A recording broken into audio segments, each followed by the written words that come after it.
So I've been asked to make a statement regarding an issue that is about to become very public, thanks to this court case that I have to go through here. I was a victim of violent assault and rape in this country. I reported this at the time to the tourist police in Colombo, who I must say were very professional and seemed like they were going to take this seriously and take it forward. What happened next was it seems they handed the statement to the police in Welagama.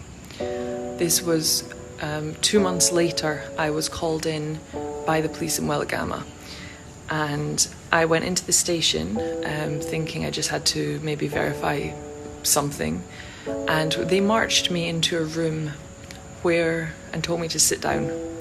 And as I walked into this room, the 4 men who had assaulted me were standing in that room. And I was then told to write a letter saying that my statement was untrue.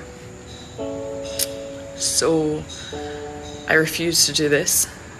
I spent possibly, an hour, it was maybe 2 hours. It's hard to remember the time.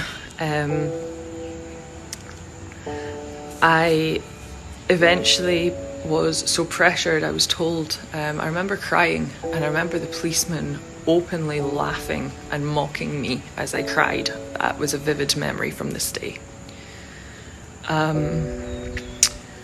I was told that if I didn't write this letter, I was not safe to stay in Sri Lanka. I was told that I couldn't go anywhere in Sri Lanka if I didn't write this letter. Long story short, I wrote down that I was being asked to retract my statement, so I withdraw it. They read this, they got angrier, they ripped it up in front of me, and they said, "You can't write that." And then told me word for word what to write. And again, they put in, I had to say the statement that I'd made was untrue, which I refused to do. I can't remember word for word what I put in that letter. In all honesty, I can't.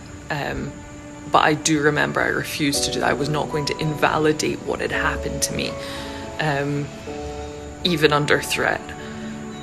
So, yeah, this was this was just as traumatizing as what had actually happened to me. This was horrendous that day. And the thing is, it's not actually this isn't a one-off story. This is why I'm talking about this now. This is not something that is rare here. The sexual assault, groping and rape are probably the most common crimes in this country. Even so I looked up some stats. There was 2,000 cases of rape reported here in 2020. Bear in mind, this was the year of lockdown, right? So this isn't even your average year. And as of June the following year in 2021, there was not a single conviction made. Not one person was convicted out of 2,000 reported people. And let's remember that I think in the UK we estimate that around 5% of rape cases are actually reported. I don't even think that'll be 5%. You think, I've had countless foreigners writing to me telling me of disturbingly similar stories to mine, where they've gone to the police with good faith expecting that the rule of law would be upheld, and they've been told under threat to withdraw their statement, to change it in some way, or just to scrap it altogether. If this is happening to foreigners, how many local women do you think bother to report sexual assault here in this country? They know more than we do how the police work. They know more than we do how the system works here. I have yet to meet a woman in this country who is unaffected by rape or sexual assault, whether it was as a child or as an adult. I cannot continue to keep quiet about what happened to me, mainly because this is in the public domain now, but also because I shouldn't. because this isn't about me. This is about something far bigger now. This is about the rule of law in this country. This is about the fact that there is no justice in this country right now. There is no rule of law being upheld by the very people who are employed to uphold it.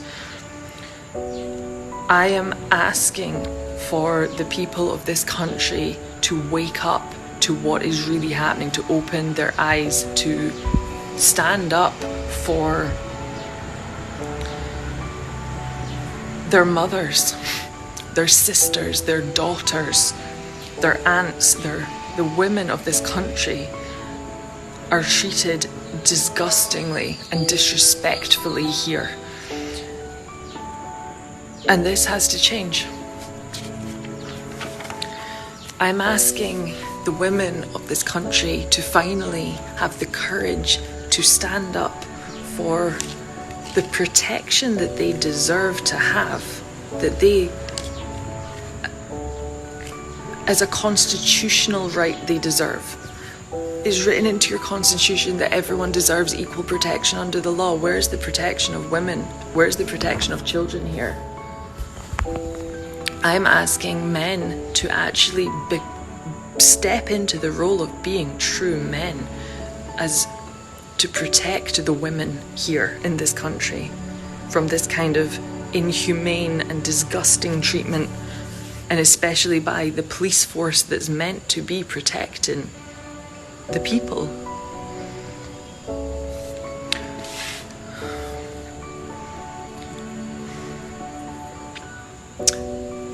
This is the time, I feel. I mean, if it's not now, when is it going to be? When is the time is going to be for people to stand up and to demand that your rights are met, to demand that your freedom is protected, to demand that you are safe from harm, and that if you should become a victim of a crime, that the rule of law will be upheld, that you will be protected, not subjected to further degradation. Every person deserves to be treated with dignity and respect, and that does not happen here in Sri Lanka. That is not happening here. If you truly want to change this country, it begins with protecting society's most vulnerable people, and that is women and that is children. This unjust system must change. And I ask that the people listening to this, the people in this country, start to care. I ask that you stand with me, that you stand for what is right. If it's not going to be now, when is it going to be?